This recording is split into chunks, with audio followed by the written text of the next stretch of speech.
حضرت الرکاز حضرت حافظ وقانی شمس الحسن صاحب قبلہ،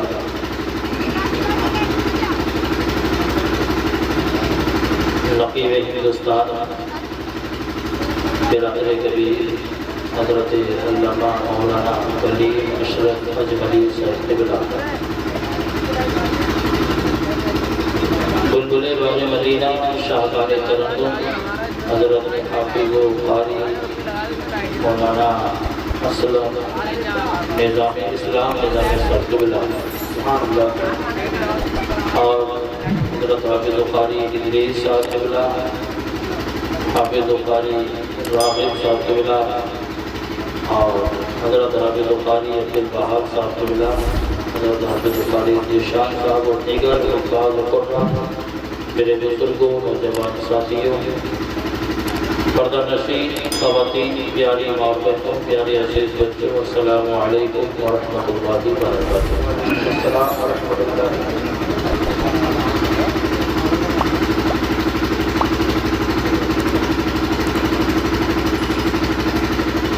بسم اللہ الرحمن الرحیم،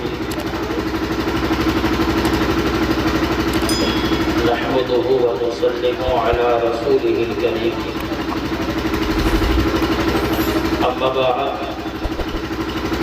فاعوذ بالله من الشیطان الرجیم، بسم اللہ الرحمن الرحیم، سبحان اللہ، اهدنا الصراط المستقیم، آمنت باللہ صدق اللہ العظیم، سبحان اللہ۔ حضرات، اس سے پہلے آپ قاری شمس الحسن صاحب سے اچھا خطاب اور کتابت سے سماعت کر چکے ہیں، میرے بعد بھی آپ کو نعتیں اور تقاریر غالباً سماعت کرنی ہیں۔ جو ٹائم مجھے دیا گیا ہے میں اسی ٹائم میں اپنی بات کو پوری کرنے کی کوشش کروں گا۔ اللہ کریم مجھے حق بولنے، آپ کو حق سننے اور پھر اس پر ہم سب کو عمل کی توفیق عطا فرمائے۔ اور آج صاحب کی یاد میں اس محفل کو سجایا ہے، مولا ان کی مغفرت فرمائے، ان کی قبر میں رحمت و نور کی موسلادھار بارش فرمائے۔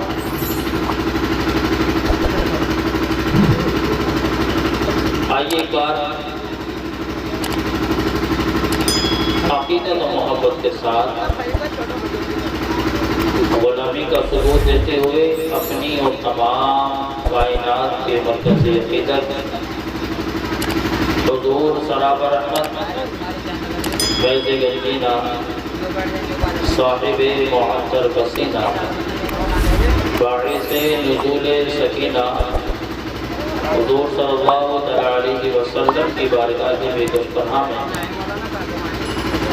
عقیدت و محبت کے ساتھ جھوم جھوم کر پڑھیں درود پاک، اللہم صلی وسلم علی سیدنا و مولانا محمد الجود والکرم وآلہ واصحابہ بارک وسلم، صلوا علیہ صلاۃ و سلام علیک یا رسول اللہ۔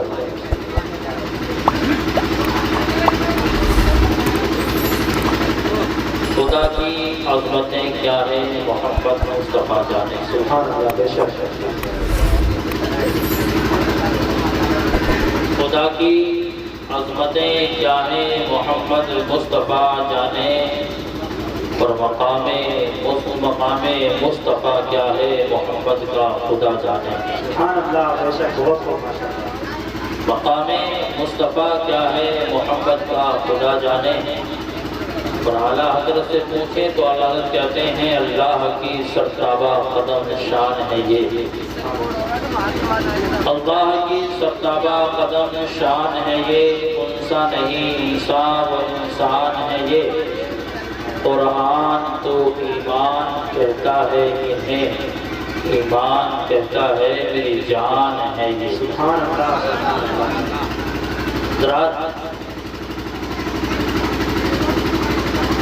آج کی اس بزم میں دو باتیں آپ کو سمجھانے کی کوشش کروں گا۔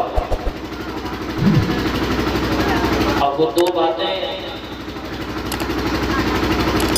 کتنے وقت میں پوری ہوتی ہیں یا آپ کتنے وقت میں سمجھتے ہیں کہ آپ پر منحصر ہے. اور میں گزارش کروں گا کہ میری ایک بات کو آپ حضرات غور سے سنیں اور موبائل کی میموری کارڈ میں وہ محفوظ ہو یا نہ ہو لیکن ذہن کے میموری کارڈ میں ضرور محفوظ ہونے چاہیے.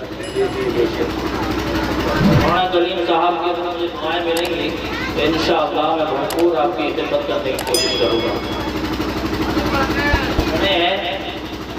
اور حقیقت یہ ہے کہ بڑوں کی جب دعائیں ملتی ہیں تو پھر چھوٹوں کا کام بڑھ ہی جاتا ہے. جی جی بے شک. حضرات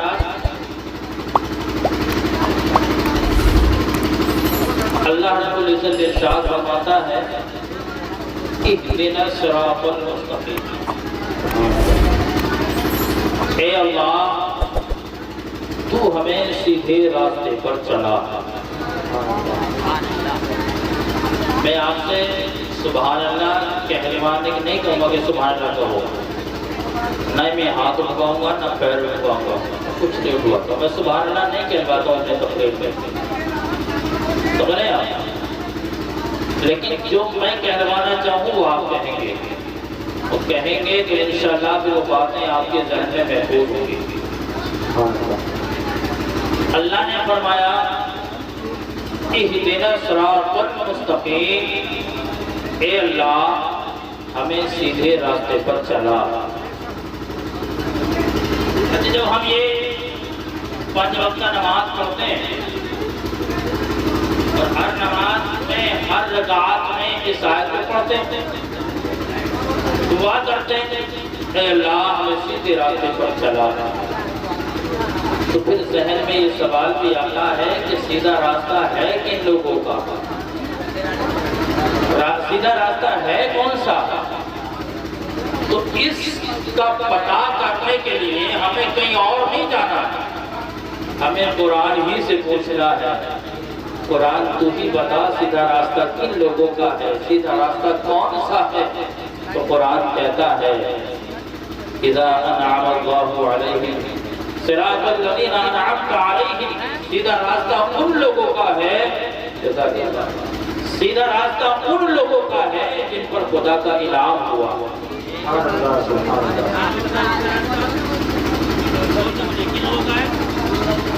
جن پر خدا کا انعام ہوا، ان لوگوں کا راستہ، ان لوگوں کا طرز زندگی، ان لوگوں کا عمل کرنے کا طریقہ وہ سیدھا راستہ ہے. اپنے ذہن میں آئے گا پھر یہ لوگ ہیں کون؟ تو پڑھیں 5 کا پارہ. اللہ فرماتا ہے اذا انعم اللہ علیہم من النبیین والصدیقین والشہداء والصالحین، سیدھا راستہ ان لوگوں کا جن پر اللہ کا انعام ہوا. انعام کن پر ہوا؟ انعام ہوا ہے نبیوں پر. کس پر ہوا ہے؟ نبیوں پر. پہلی جماعت کون سی ہے؟ نبیوں کی. نبیین والشہداء اور شہیدوں پر. دوسری جماعت کون سی؟ شہیدوں کی. اور تیسری صدیقین یعنی صحابہ. چوتھی صالحین یعنی اولیاء اعظام. یہ 4 جماعتیں ہیں جن پر خدا کا انعام ہوا ہے. سبحان اللہ. انہی کا نقش قدم، انہی کا طرز زندگی یہ سیدھا راستہ ہے. اب آپ ایک حدیث کا مفہوم سمجھ کریں. آقا نے فرمایا میری امت 73 فرقوں بٹے گی. کتنے بٹے گی؟ جہنمی کتنے؟ 72. ایک جنتی. 72 کیا؟ جہنمی. جنتی کتنے؟ ایک. صحابہ سے عرض کی لوگوں نے آقا اس ایک کی پہچان تو بتائیں. آقا نے فرمایا جو میرے اور میرے صحابہ کے نقش قدم پر چلے وہ جنتی ہیں۔ سبحان اللہ سبحان اللہ۔ جس کے میرے اور میرے صحابہ کے نقش قدم پر چلے وہ جنتی ہے۔ میرے پیارے بھائیوں، نقش قدم سے یہاں جو مراد ہے وہ عقیدہ ہے، یعنی جن کا عقیدہ صحابہ کے عقیدے سے ملتا ہے، جن کا عقیدہ نبی کے عقیدے سے ملتا ہے وہ جماعت جنتی ہے۔ جن کا عقیدہ صحابہ کے عقیدے سے کٹ جائے، جن کا عقیدہ صحابہ کے عقیدے سے الگ ہو جائے تو پھر وہ لوگ جنتی نہیں بلکہ جہنمی ہیں۔ سبحان اللہ۔ بہت ایک بات آپ نہیں مانتے سے ہم نبی کو زندہ مانتے نہیں مانتے؟ میں اپنے نبی کو زندہ مانتے، ہمارا عقیدہ ہمارا نبی زندہ ہے۔ اب ہم یہ دیکھیں ہمارا یہ عقیدہ صحابہ کے عقیدے سے ملتا ہے یا نہیں، یعنی صحابہ بھی نبی کو زندہ مانتے تھے یا نہیں؟ اگر نبی کو صحابہ زندہ مانتے ہیں تو پھر ہمارا عقیدہ صحابہ سے ملتا ہے اور ہمارا یہ عقیدہ درست ہے۔ اس کے حوالے میں آپ کو 3 کتابیں پیش کرتا ہوں۔ تفسیر کبیر، بخاری شریف، مشکوٰۃ شریف، 3 حوالوں سے، ان 3 کتابوں کے حوالے سے میں آپ کو سمجھاؤں گا کہ ہاں صحابہ کا عقیدہ یہ تھا کہ نبی زندہ ہے۔ اس سے پہلے آپ ایک مثال سمجھیں گے تو سمجھنے میں حدیثوں کو آسانی ہوگی۔ آپ کے یہاں میرے یہاں شادی ہوتی ہے، بارات آتی ہے، اب جب بارات آتی ہے تو پھر کیا ہوتا ہے؟ آپ ادھر دیکھیے، اس کو لائٹ سے اگر بند کر دو نا بہتر رہے گا۔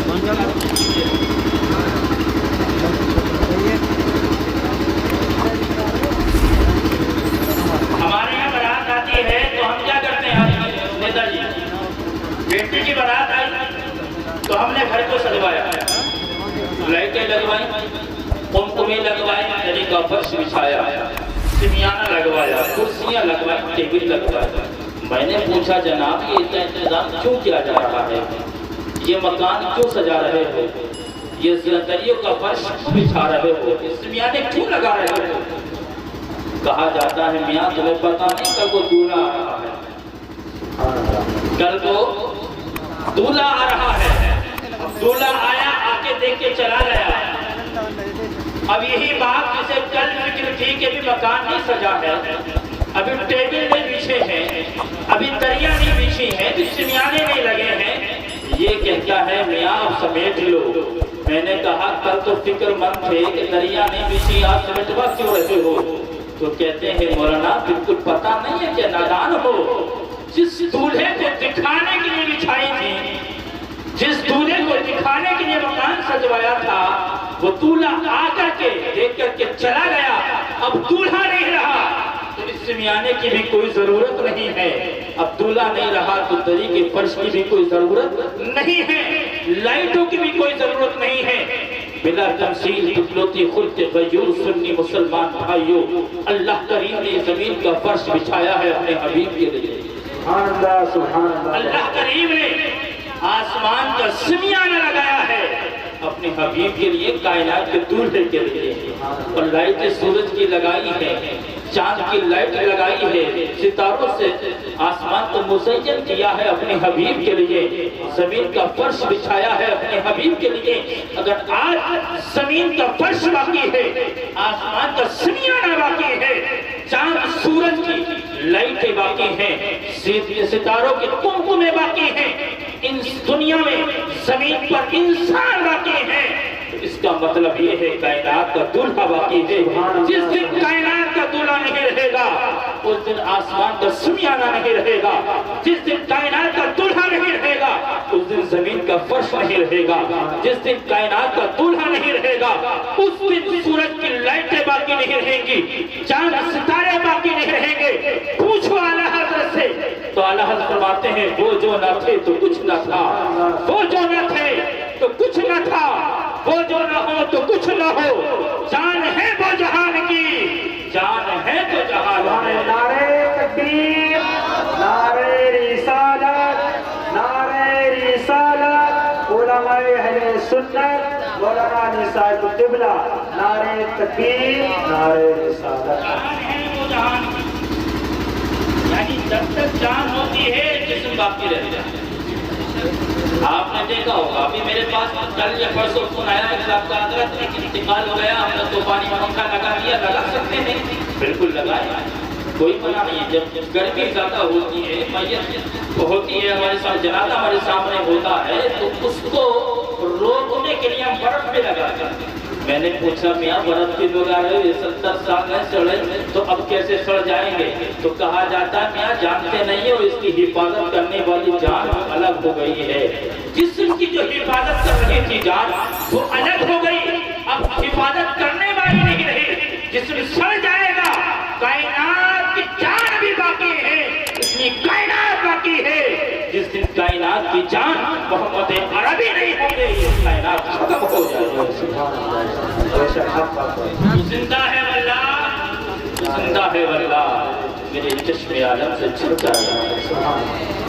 آئیے اب آپ پڑھیں تفسیر کبیر 12 نمبر 5، 12 نمبر 5 کی آپ تفسیر پڑھیں گے تو پھر آپ کو وہ روایت پڑھنی پڑے گی، نگاہوں کے سامنے وہ روایت آئے گی جب سیدنا صدیق اکبر، کون؟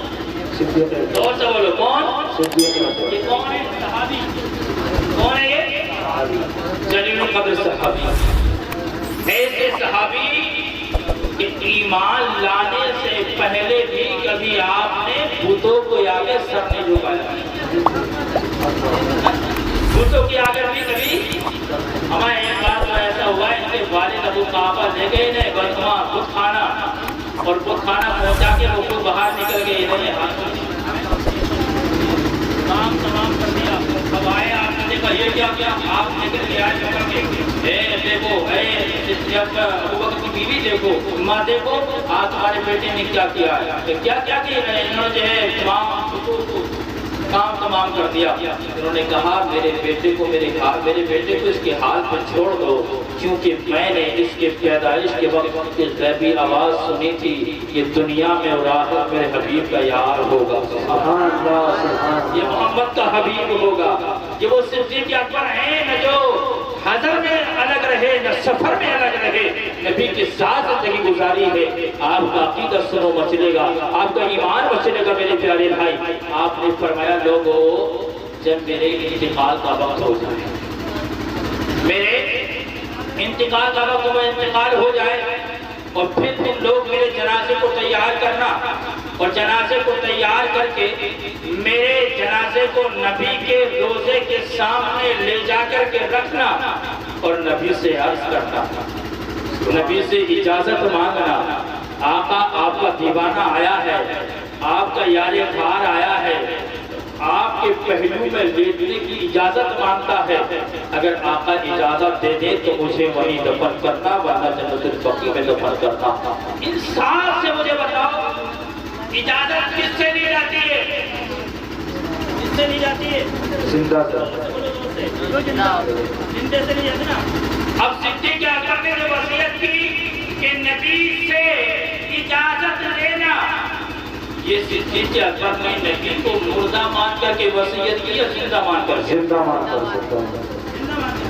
اور یہ وہ صحابی ہیں جن کے بارے میں رب نے آقا نے ارشاد فرمایا میرے بعد اگر کسی کا مقام ہے تو صدیق اکبر کا مقام ہے، انبیاء کے بعد اگر کسی کا مقام ہے تو یہ فرماتے لوگوں میرا انتقال ہو جائے نبی سے اجازت مانگنا، تو دیگر صحابہ کا بھی عقیدہ پتہ چلا۔ کسی صحابی نے یہ نہیں کہا تھا اے صدیق اکبر نبی تو چلے گئے، نبی کا تو انتقال ہو گیا، نبی تو قبر میں پہنچ گئے، وہ اجازت کیسے دیں گے؟ نہیں، بلکہ تمام صحابہ خاموش ہیں۔ اور پھر کیا ہوا؟ جب آپ کا انتقال ہوگا، انتقال کے بعد میرے پیارے صحابہ نے آپ کے جنازے کو تیار کیا، تیار کرنے کے بعد نبی کے روزے کے سامنے آپ کے جنازے کو لے جا کر کے رکھا اور آپ سے عرض کی آقا آپ کا جیوانا آیا ہے، آپ کے پہلو میں لیٹنے کی اجازت مانگتا ہے، آقا اجازت دے دیں۔ آقا کے قبر انور سے آواز آتی ہے، حبیب کو حبیب کے پاس پہنچا دو۔ یہ قبر انور سے جو آواز آ رہی ہے یہ کسی مردہ کی نہیں بلکہ زندہ کی آواز آ رہی ہے۔ یہ آواز بتا رہی ہے کہ نبی کل بھی زندہ تھے، نبی آج بھی سبحان اللہ سبحان اللہ۔ صدیق اکبر کا عقیدہ آپ کو پتہ چلا، صدیق اکبر کا عقیدہ نبی بہت زور سے نبی مچل کے نبی زندہ۔ اچھا آئیے عمر کا عقیدہ دیکھیں، عمر کا آپ پڑھیں بخاری شریف، آپ بخاری شریف پڑھیں گے نا تو حدیث نمبر 3700 کتنی ہے؟ زور سے یاد ہو جائے گی نا تو پوچھے تو بتا دینا۔ 3700 حدیث نمبر ہے۔ جو وصیت حضرت صدیق اکبر نے کی وہی وصیت عمر کرتے ہیں۔ یہ عمر کون ہے؟ اے سبحان اللہ، یہ وہ عمر وہ معراج شخصیت ہیں جن کی مرضی کے مطابق قرآن نازل ہوتا ہے۔ 22 آیتیں، 22 مقام پر قرآن حضرت عمر فاروق اعظم کی مرضی اور ان کی رائے کے مطابق نازل ہوا ہے۔ جو وہ عمر ہیں جن کے بارے میں آقا نے فرمایا میرے بعد کوئی نبی ہوتا تو عمر ہوتے۔ یہ وہ عمر ہیں جنہیں شیطان دیکھ لے تو راستہ چھوڑ کے بھاگ جائے۔ یہ وہ عمر ہیں قسم خدا کی میرے پیارے بھائی، آپ فرماتے لوگوں جب میرا انتقال ہو جائے نبی کے روزے کے سامنے لے کر جانا، نبی سے اجازت مانگنا، نبی اجازت دے دیں تو مجھے نبی کے پہلو میں دفن کرنا ورنہ جنت البقیع میں دفن کرنا۔ آپ کی وصیت بتا رہی ہے کہ نبی کو عمر فاروق اعظم نے زندہ مانا، آپ کی وصیت پر صحابہ نے عمل کیا تو صحابہ کا عمل کرنا بتا رہا ہے کہ تمام صحابہ کا عقیدہ یہ ہے کہ نبی زندہ ہے۔ آئیے پڑھیں مشکات شریف، اور اس حدیث سے پاک کو سننے کے بعد اگر آپ نہ مچلے اور آپ نے سلام پڑھنا شروع نہ کیا تو میں سمجھوں گا آپ بد نصیب ہیں۔ سلام سے بڑی چڑ ہے نا لوگوں کو، سلام کیوں پڑھا؟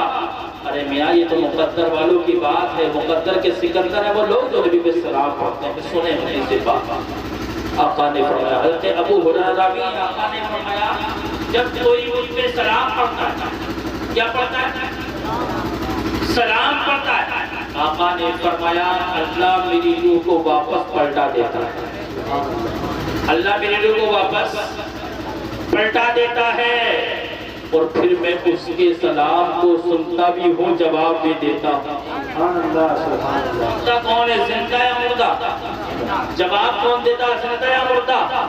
نبی فرماتے ہیں میں سلام کو سنتا بھی ہوں، جواب بھی دیتا ہوں۔ پتہ چلا کہ نبی زندہ ہیں۔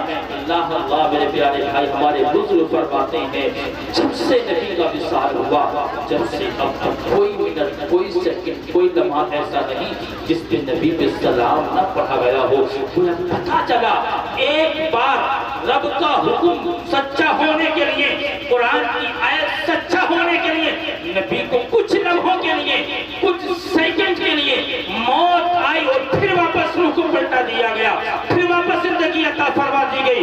میرے پیارے بھائیو، ہمارے بزرگ فرماتے ہیں لوگوں درود پڑھنے سے ثواب ملتا ہے، سلام پڑھنے سے جواب ملتا ہے۔ سبحان اللہ سبحان اللہ۔ پڑھیں گے نا سلام؟ پڑھیں گے نا سلام؟ سلام پڑھا کرے میرے پیارے، پڑھیں درود پاک اللہ میرے پیارے بھائیو، ایمان والے نبی کو دیکھتے ہیں، بے ایمان نبی کو نہیں دیکھ سکتے۔ پڑھیں آپ تاریخ اسلام پڑھیں، جب آقا علیہ السلام نے اسی روایت سے نبی کا علم غیب بھی ثابت ہوگا، اسی روایت سے نبی کا اختیار بھی ثابت ہوگا، اسی روایت سے یہ بھی ثابت ہوگا کہ نبی یہ بھی جانتے ہیں کون کب مرے گا، کہاں مرے گا۔ اس کا ایک بالکل ختم کر دیں، میرے پیارے بھائیو، ہجرت کی رات یعنی مکے سے مدینہ ہجرت کی نبی نے مکہ چھوڑ دیا، آبائی شہر اپنی ساری جائیداد چھوڑی، مدینہ گئے۔ ابھی جانے کی تیاریاں، رب کا حکم آیا حبیب چلے جاؤ مدینہ، مکہ چھوڑ دو، تیاریاں ہیں۔ اسی رات میں کفار نے ایک میٹنگ کی اور میٹنگ کے بعد یہ طے پایا کہ 40 لوگوں کو نبی کے کمرے کے چاروں طرف کھڑا کر دیا جائے تاکہ نبی یہاں سے نکل نہ پائے، اور نبی کو آج کی رات معاذ اللہ ختم کر دیا جائے۔ یہ ارادہ لے کر ایک نہیں بلکہ 40 کافر، کتنے؟ 40 دشمن رسول تلواریں لے کر کھڑے ہو گئے۔ نبی کے کمرے کا پہرا دیا جا رہا ہے، نبی کے حجرے کا پہرا، تلوار سے تلوار ملی ہے سٹی ہے، کھڑے ہو کے پہرا دے رہے ہیں۔ لیکن نبی کی شان دیکھو، سبحان اللہ۔ نبی اٹھے، علی کو بستر پہ لٹایا اور علی سے فرمایا علی لیٹ جاؤ، صبح کو اٹھنا، امانتیں بانٹنا، پھر مدینے آنا۔ سبحان اللہ۔ علی سے پوچھو، علی فرماتے پوری زندگی چین کی نیند نہیں سویا، اسی رات چین کی نیند سویا۔ میں نے عرض کیا علی یہ تو 40 تلواریں اس بستر پر لٹک رہی تھی، یہ تو بستر موت تھا، آپ کو چین کی نیند کیسے آ گئی؟ باب العلم فرماتے ہیں، مولا علی ارشاد فرماتے ہیں، نادان تو نہیں جانتا، نبی نے لٹانے سے پہلے کہا تھا علی لیٹ جاؤ، صبح کو اٹھنا، امانتیں بانٹنا، پھر مدینے آنا۔ علی فرماتے میں سمجھ گیا علی کبھی بھی مر سکتا ہے لیکن آج کی رات نہیں مر سکتا، کیونکہ نبی نے فرما دیا ہے۔ پتا چلا حضرت علی کا عقیدہ یہ ہے، نبی جانتے ہیں کون کب مرے گا، کہاں۔ سبحان اللہ، سبحان اللہ، بہت خوب۔ میرے پیارے بھائیوں، نبی نکلے، 40 کافروں کے درمیان سے نکل رہے، دیکھ نہیں پا رہے، دور کھڑے ایمان والے صحابی کھڑے دور، دیکھ رہے نبی نکل رہے۔ میں نبی نے مٹی اٹھائی اور کافروں کے سروں پہ ڈالی، نبی نکل گئے۔ انہیں پتہ نہیں چلا، جب نبی نکل گئے دور پہنچے تو پھر یہ آئے صحابی اور کہا لوگوں کھڑے کیوں ہو، کیا ارادہ ہے تمہارا؟ ننگی تلواریں تمہارے ہاتھوں میں ہیں، کیا ارادہ ہے؟ کہا تمہیں پتہ نہیں ہے آج ہم محمد کا خاتمہ کریں گے معاذ اللہ۔ ابھی انہیں پتہ نہیں تھا کہ ایمان لے آئے ہیں، اس لیے باتیں ہو رہی تھیں۔ انہوں نے کہا تم کیا ان کا خاتمہ کرو گے؟ وہ تو یہاں سے چلے گئے۔ کافروں نے کہا تھا، دشمنوں نے کہا تھا اے جناب کیا بات کرتے ہیں آپ، ہم کھڑے ہو کر پہرا دے رہے ہیں، تلوار سے تلوار ہماری ملی ہوئی ہے، ہم سو نہیں رہے، دیکھو بسترے پر نبی لیٹے ہیں۔ کہا نبی نہیں بلکہ علی لیٹے ہیں، نبی تو تمہارے سروں پہ مٹی ڈال کے نکل گئے ہیں۔ میرے پیارے بھائیوں، پتا چلا یہ 40 کافر پاس میں کھڑے ہو کر کے نبی کو نہ دیکھ پائے ظاہری زندگی میں، تو آج کا بے ایمان آج جو نبی ظاہری زندگی کے نہیں بلکہ باطنی زندگی کے ساتھ حیات ہیں تو پھر وہ کیسے دیکھ پائے گا؟ میرے پیارے نبی کو دیکھنے کے لیے صدیق والی آپ کی ضرورت ہے، عمر والی آپ کی ضرورت ہے۔ عمر والی محبت پیدا کرو گے تو آج بھی نبی کو اپنے آپ درمیان محسوس کرو۔ سبحان اللہ، سبحان اللہ، بہت خوب۔ کیا ہوا میرے پیارے بھائی؟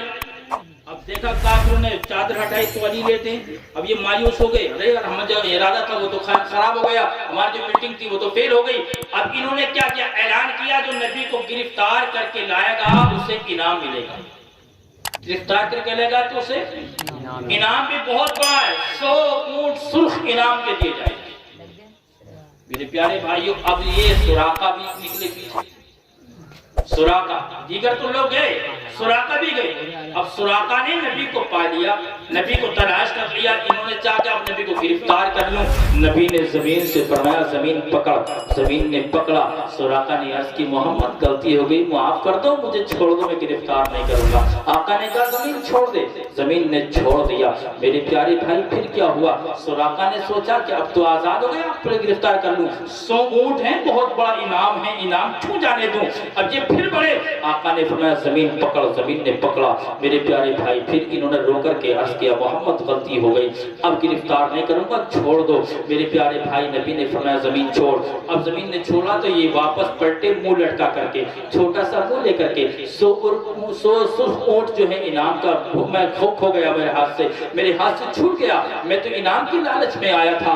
میرے پیارے بھائی نبی نے جب اترے ہوئے چہرے کو دیکھا, نبی نے فرمایا سراقہ پلٹو تو صحیح, سراقہ آؤ تو صحیح. میرے پیارے بھائی لوگ کہتے ہیں اسلام آتنکواد پھیلاتا ہے, لوگ کہتے ہیں اسلام جو ہے قتل و غارت پھیلاتا. نہیں نہیں میرے پیارے بھائی, پانی اسلام کا کردار دیکھو, نبی کا کردار دیکھو. یہ گرفتار کرنے آیا تھا, یہ قتل کرنے کے ارادے سے آیا تھا, لیکن جب واپس پلٹ رہا ہے نبی کا کردار دیکھو. نبی نے اپنے جان کے دشمن کو کیا دیا ہے.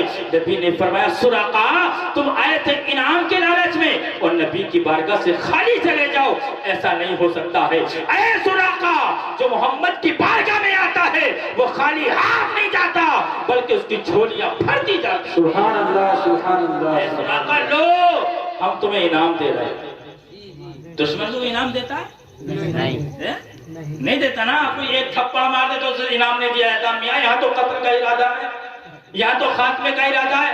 انہی کے لوگوں کے خوف سے, انہی لوگوں کے ظلم و ستم سے تو آقا نے مدینہ مکہ چھوڑ دیا, آبائی شہر چھوڑ دیا امن کے لیے, سکون کے لیے. میرے پیارے بھائی سراقہ نے عرض کیا محمد کیا انعام دو گے, تم تو ہجرت میں جا, تم تو ہجرت کر رہے ہو, تمہارے پاس تو کچھ نہیں ہے. آقا نے فرمایا سراقہ میں تیرے ہاتھ میں ایران کے بادشاہ کے کنگن دیکھ رہا ہوں. کیا دیکھ رہا ہوں؟ نبی کی شان دیکھو, خدا کی عظمتیں کیا ہیں محمد مصطفیٰ جانے, مقام مصطفیٰ کیا ہے محمد کا خدا جانے. میرے پیارے بھائیوں سراقہ نے عرض کی, آقا نے شاہ فرمایا سراقہ میں تیرے ہاتھ میں بادشاہ شاہی ایران کے بادشاہ کے کنگن دیکھ رہا ہوں. اللہ اکبر. صدیق اکبر پاس میں کھڑے.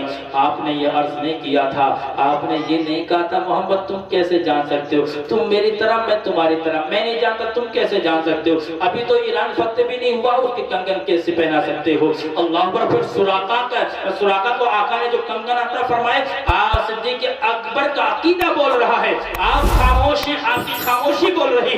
لوگوں نبی کے بارے میں بولنے سے پہلے سوچ لیا کرو. ایران کے بادشاہ کے کنگن سونے کے تھے, سونے کے, اور سونا مرد کے لیے کیا ہے, حرام ہے نا. کوئی مرد سونا پسند ہے میاں. سلامی میں اگرچہ پہلی بات تو سلامی بھی درست نہیں ہے, شادی میں جو سلامی ہوتی ہے وہ درست نہیں ہے, اسلام کے نظر میں درست نہیں ہے وہ میرے پیارے بھائی. وہ ساتھ جو انگوٹھی پہناتی ہے نا سونے کی, وہ سلامی کے وقت پہننا بھی جائز نہیں ہے. ساس پہنائے تب بھی جائز نہیں, ماں پہنائے تب بھی جائز نہیں. میرے پیارے مرد کے لیے سونا حرام ہے, لیکن نبی کی شان دیکھو. آقا علیہ السلام نے فرمایا مرد کے لیے سونا حرام ہے لیکن سراقہ تیرے لیے حلال ہے. سبحان اللہ. پھر ان کا عقیدہ دیکھو میرے پیارے, کچھ دنوں کے بعد یہ ایمان لے آئے. جب ایمان لائے تو صحابی بن گئے. صحابی کسے کہتے ہیں؟ جس نے ایمان کی حالت میں نبی کو دیکھا اور ایمان کی حالت میں دنیا سے چلا جائے, وہ کون ہے؟ صحابی. اب سراقہ کچھ دن کے بعد ایمان لے آئے, ایمان لائے تو صحابی بن گئے. اب ان کا عقیدہ دیکھو. اللہ اکبر. ایک وقت ایسے آیا کہ ان کی حالت بہت بگڑ گئی, بہت زیادہ تکلیف ان کی خراب ہوئی. حالت یہ تھی کہ آپ سے اٹھا بھی نہیں جاتا تھا, بیٹھا بھی نہیں جاتا تھا. لوگوں نے کہا سراقہ اب تو آخری وقت ہے, وصیت کر دو, اب تو وصیت کر دو. سراقہ توڑ گئے, کیا کہتے ہو, میں ابھی نہیں مروں گا. ایک سراقہ اٹھا جا نہیں رہا, کھایا نہیں جا رہا, پیا نہیں جا رہا, کیسے کہہ رہے ہو ابھی نہیں مروں گا. آپ نے فرمایا لوگوں سنو, میرے نبی نے فرمایا سراقہ میں تیرے ہاتھ میں ایران کے بادشاہ کے کنگن دیکھ رہا ہوں. ابھی ایران فتح نہیں ہوا ہے, ابھی ایران کے بادشاہ کے کنگن میرے ہاتھ میں نہیں آئے ہیں. میرا عقیدہ یہ ہے کہ جب تک ایران کے بادشاہ کے کنگن میرے ہاتھ میں نہیں آئیں گے سراقہ نہیں مرے گا. سبحان اللہ سبحان اللہ سبحان اللہ. عقیدہ ہے صحابہ کا. اور پھر ایران فتح ہوا عمر فاروق اعظم کے دور میں. عمر فاروق اعظم کے پاس میں وہ کنگن آئے, عمر فاروق اعظم نے وہ کنگن سراقہ کو اپنے ہاتھ سے پہنائے. سبحان اللہ. ایک روایت کو بیان کر دوں, اس کے بعد بات ختم کرتا ہوں. جو وقت مجھے دیا گیا تو وقت پورا ہو چکا ہے. میرے پیارے بھائیوں, اس روایت کو مولانا روم نے مثنوی شریف میں تحریر فرمایا. فرماتے ہیں مدینے کے پاس ایک قافلہ آ کر کے رکا. اچھا بات سمجھ میں آ رہی ہے کہ نہیں آ رہی؟ مدینے کے پاس ایک قافلہ رکا آ کر, اور جب قافلہ آ کر کے رکا, نبی ملاقات کے لیے تشریف لے گئے. ان کے پاس پانی تھا نہیں, پانی کی قلت تھی, پانی ختم ہو گیا. نبی پہنچے تو انہوں نے عرض کیا آقا پانی نہیں ہے, پانی کا انتظام کر دو. آقا علیہ السلام نے فرمایا دیکھو پہاڑی کے پیچھے نا غلام جا رہا ہے, حبشی غلام پانی لے کر کے جا رہا ہے, اسے پکڑ کے لے آؤ, بلا کے لے آؤ. کچھ لوگ گئے, بلا کر کے لے آئے. اب ان کی مشکیں پانی سے بھری ہوئی تھی. آقا نے فرمایا اس کی مشکوں کھولو اور اپنے برتن پانی سے بھر لو.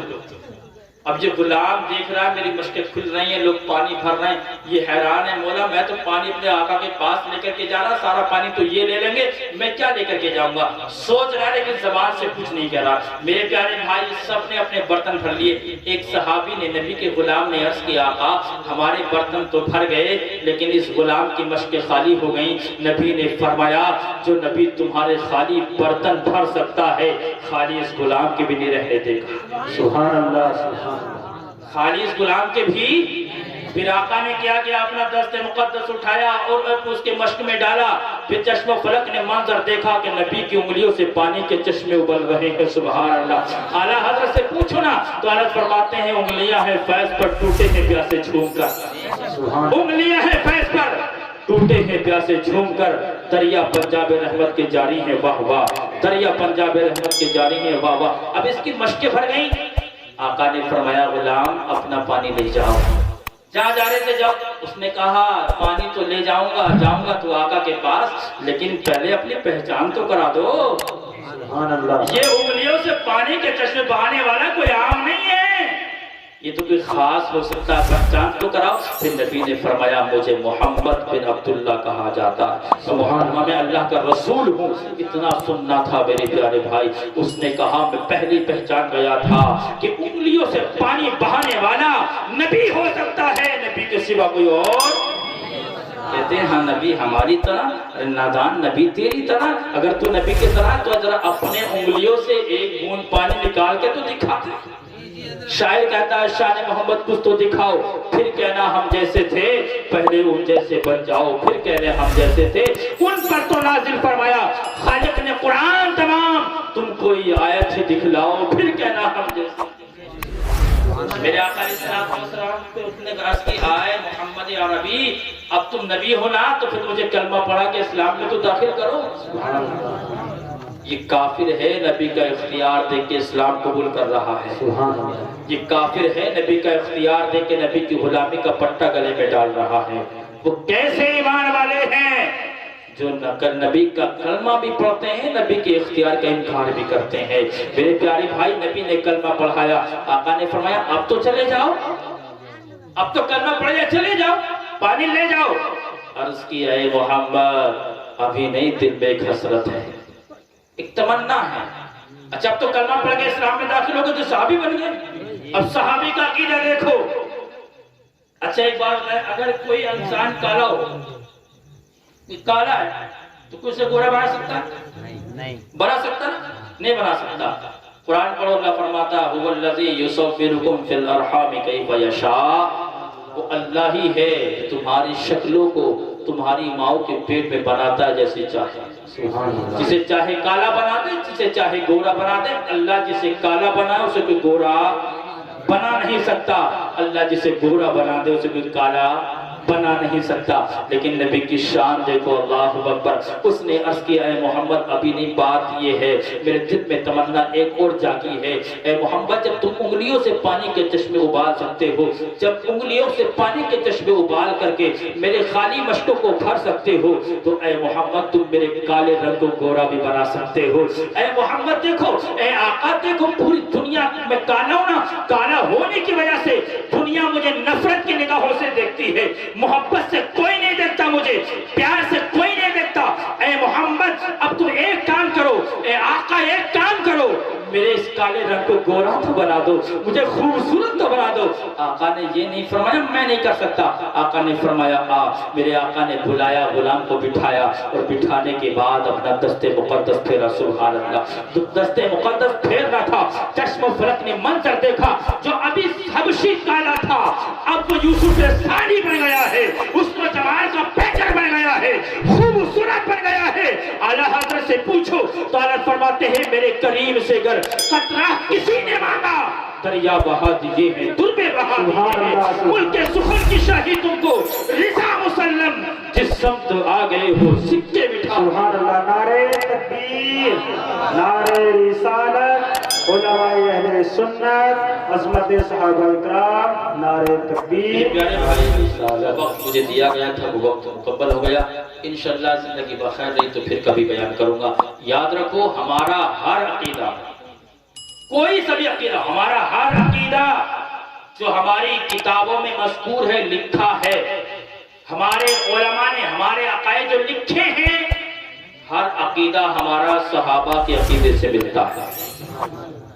چاہے وہ عقیدہ خیر البشر والا ہو، چاہے نور البشر والا ہو، چاہے نبی کے اختیار والا ہو، چاہے نبی کے غیر والا ہو، چاہے نبی زندہ ہے یہ عقیدہ ہو، اور جتنے بھی عقیدے نبی کی ذات سے ہمارے ہیں، ہماری کتابوں میں لکھے ہیں، ہمارا ہر عقیدہ صحابہ کے عقیدے سے ملتا ہے۔ اس لیے کسی کے کہنے بہک مت جانا میرے پیارے بھائیوں، نوجوانوں، اپنے اس عقیدے پر، اپنی جماعت پر ڈٹے رہو، قائم رہو۔ اللہ مجھے اور آپ کو سلامت رکھے، اس عقیدے پر محفوظ رکھے۔ میرے پیارے بھائیوں، اعلیٰ فرماتے ہیں صبح طیبہ میں ہوئی بڑھتا ہے بالا نور کا، صدقہ لینے نور کا آیا ہے تارا نور کا، میں گدا تو بادشاہ بھرتے پیالہ نور کا، نور دن دنا تیرا دیدار صدقہ نور کا، چاند جھک جاتا جدھر انگلی اٹھاتے مہد میں، کیا ہی چلتا تھا اشاروں پر کھلونا نور کا، اے رضا یہ احمد نوری کا فیض نور ہے، ہو گئی تیری غزل پڑھ کر قصیدہ نور کا، ایسے آقاؤں کا بندہ ہوں رضا، ایسے آقاؤں کا بندہ ہوں انیس، بول والے میرے سرکاروں کے ہیں، وما علینا الا البلاغ۔